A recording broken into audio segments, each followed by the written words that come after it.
आज की वीडियो में हम बात करेंगे कि interim bell, regular bell, anticipatory bail और ट्रांजिट एंटीसिपेटरी बेल क्या होती है और इसके बारे में हम आपको अंतर भी समझाएंगे। तो बने रहे वीडियो के अंत तक। मैं हेमंत सैनी एडवोकेट और आप देख रहे हैं हेमंत LLB लॉ। वीडियो अच्छा लगा तो प्लीज इसे लाइक करें। अगर आप मुझसे जुड़कर रहना चाहते हैं तो प्लीज चैनल को सब्सक्राइब जरूर करें। जमानत की बात बताने से पहले मैं आपको ये बता दूं कि सन 2004 में क्या प्रक्रिया होती थी। जब किसी व्यक्ति के द्वारा कॉग्निजेबल यानी कोई संज्ञेय अपराध किया जाता था और उसको यह लगता है कि पुलिस मुझे गिरफ्तार कर सकती है, साथ ही साथ उसे यह लगता है कि पुलिस के पास मेरे खिलाफ ऐसे एविडेंस भी है जिससे वह मुझे गिरफ्तार भी कर सकती है, तो ऐसी स्थिति में पुलिस उस व्यक्ति को गिरफ्तार भी कर सकती थी। लेकिन अगर वह गिरफ्तारी नहीं दिखाता है या फिर अपने आप को गिरफ्तार सरेंडर नहीं करता है और कोर्ट के समक्ष वह अपने आप को सरेंडर कर देता है और जिस मामले में अगर बेल खो जाती है तो कोर्ट के द्वारा उसकी बेल ले ली जाएगी। कहने का मतलब है कि कोर्ट को यह लगता है कि इसमें बेल दी जानी चाहिए तो कोर्ट के द्वारा बेल ले ली जाती थी। लेकिन कोर्ट को अगर यह लगता है कि इसमें बेल नहीं दी जा सकती है तो बेल को खारिज भी किया जा सकता है। जब बेल खारिज की जाती है तो सेशन कोर्ट में बेल एप्लीकेशन लगाई जाती है। अगर सेशन कोर्ट के द्वारा भी खारिज कर दिया जाता है तो वह व्यक्ति हाई कोर्ट में जाता है।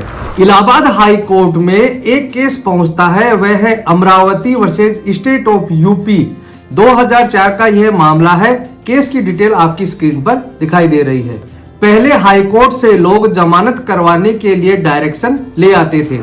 जब सेशन कोर्ट में बेल एप्लीकेशन अप्लाई की जाती थी तो पहले क्या होता था कि जब बेल एप्लीकेशन अप्लाई की जाती थी तो उसमें 6 या 7 दिन का समय लग जाता था। उसमें डायरी तलब करवाई जाती थी और जो पुलिस के कमेंट होते थे उन्हें भी तलब करवाए जाते थे।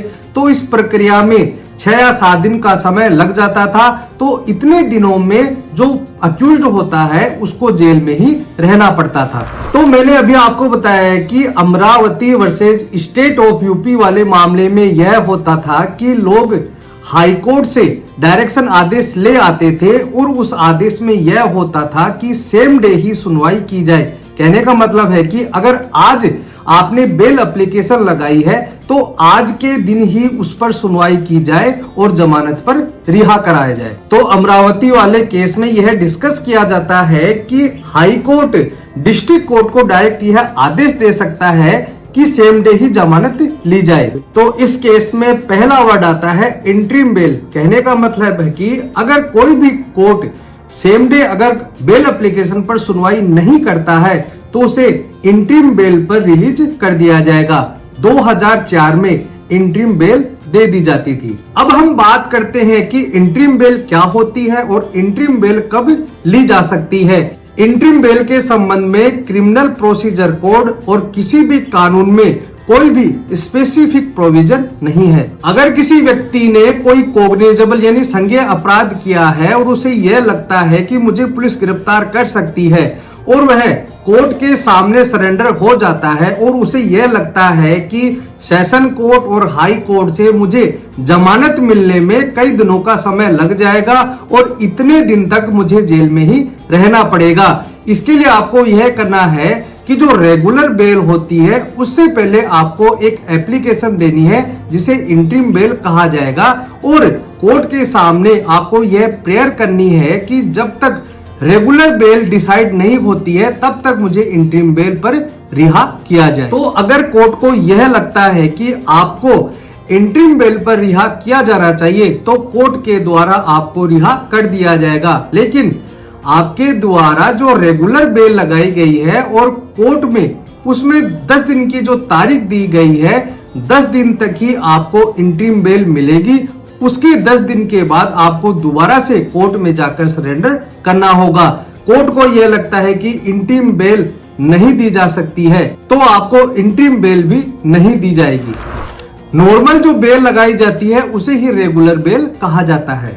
कहने का मतलब है कि अगर आपके द्वारा बेल एप्लीकेशन लगाई जाती है और आपको यह लगता है कि मुझे सेशन कोर्ट और हाई कोर्ट से बेल मिलने में 10 या 15 दिन का समय लग जाएगा तो इससे बचने के लिए या फिर जेल में जाने से बचने के लिए आप इंटरिम बेल एप्लीकेशन लगा सकते हैं, ताकि कोर्ट को यह लगता है कि इसे इंटरिम बेल दी जानी चाहिए तो आपको इंटरिम बेल दे दी जाएगी और आपको जेल भी नहीं जाना पड़ेगा। मान लीजिए कि आपने रेगुलर बेल लगा दी है और एक तारीख डिसाइड कर दी जाती है, इंटरिम बेल आपको उस तारीख तक ही मिलेगी, उसके बाद उस तारीख को कोर्ट में जाकर आपको सरेंडर करना होगा। अगर आपकी डायरी या डॉक्यूमेंट में कोई भी दिक्कत नहीं है और अगर आपने रेगुलर बेल लगा रखा है, कोर्ट को यह लगता है कि इसमें बेल दे दी जानी चाहिए तो आपको बेल मिल जाएगी। अगर कोर्ट को यह लगता है कि इसमें बेल नहीं दी जानी चाहिए तो बेल को खारिज भी किया जा सकता है। इसे ही हम रेगुलर बेल कहते हैं। अब हम बात करते हैं एंटीसिपेटरी बेल और ट्रांजिट एंटीसिपेटरी बेल के बारे में। सीआरपीसी के सेक्शन 438 के तहत आप एंटीसिपेटरी यानी अग्रिम जमानत ले सकते हैं। अगर आपको यह लगता है कि पुलिस मुझे गिरफ्तार कर सकती है और आपको यह लगता है कि आपके खिलाफ कोई एफआईआर दर्ज हुई है या फिर आपको शंका है कि आपके खिलाफ एफआईआर दर्ज हो सकती है, तो आप एंटीसिपेटरी बेल ले सकते हैं। तो अग्रिम जमानत वह होती है जिसमें मुलजिम को कोर्ट में हाजिर नहीं होना पड़ता है, वकील साहब के द्वारा एक एंटीसिपेटरी बेल लगाई जाती है और अगर कोर्ट को यह लगता है कि इस व्यक्ति या आरोपी व्यक्ति को एंटीसिपेटरी बेल देना चाहिए तो आपकी बेल को ग्रांट कर दिया जाएगा।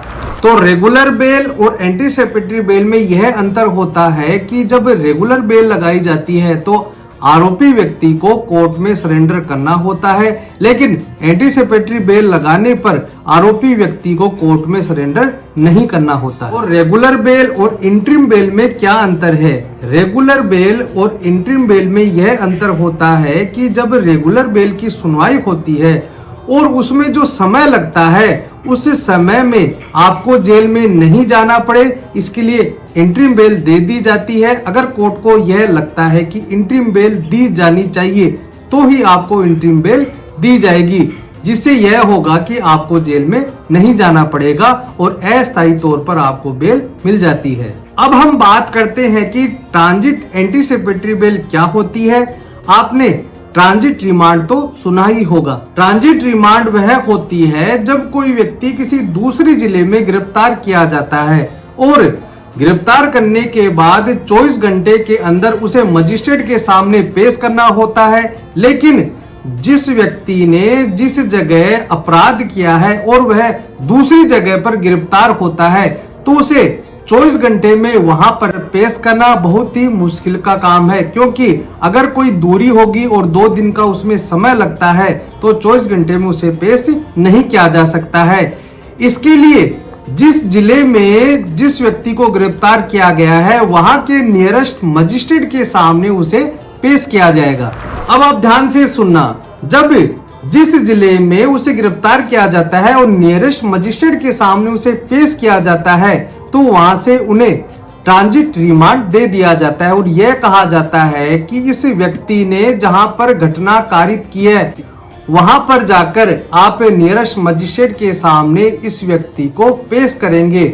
इसके लिए उन्हें हफ्ते या 2 हफ्ते का समय दे दिया जाता है और इसे ही ट्रांजिट रिमांड कहा जाता है। अब आप ध्यान से सुनना, मान लीजिए आपको यह लगता है कि किसी दूसरी डिस्ट्रिक्ट या प्रदेश में आपके खिलाफ एफआईआर दर्ज हो गई है और पुलिस आपको सर्च कर रही है आपको गिरफ्तार करने के लिए, तो ऐसी स्थिति में आपको यह करना होगा कि मान लीजिए कि मुंबई में आपके खिलाफ एफआईआर दर्ज हो जाती है और आप राजस्थान में हैं, तो राजस्थान के सेशन कोर्ट और हाई कोर्ट में जाकर आप वहां पर एंटीसिपेटरी बेल लगा सकते हैं। कोर्ट को अगर यह लगता है कि बेल दे दी जानी चाहिए तो आपको बेल मिल जाएगी।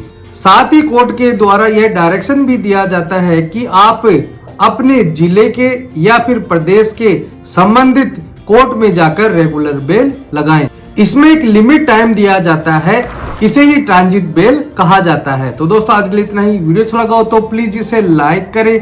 अगर आपके मन में कोई भी बात हो तो मुझे कमेंट बॉक्स में जाकर पूछ सकते हैं।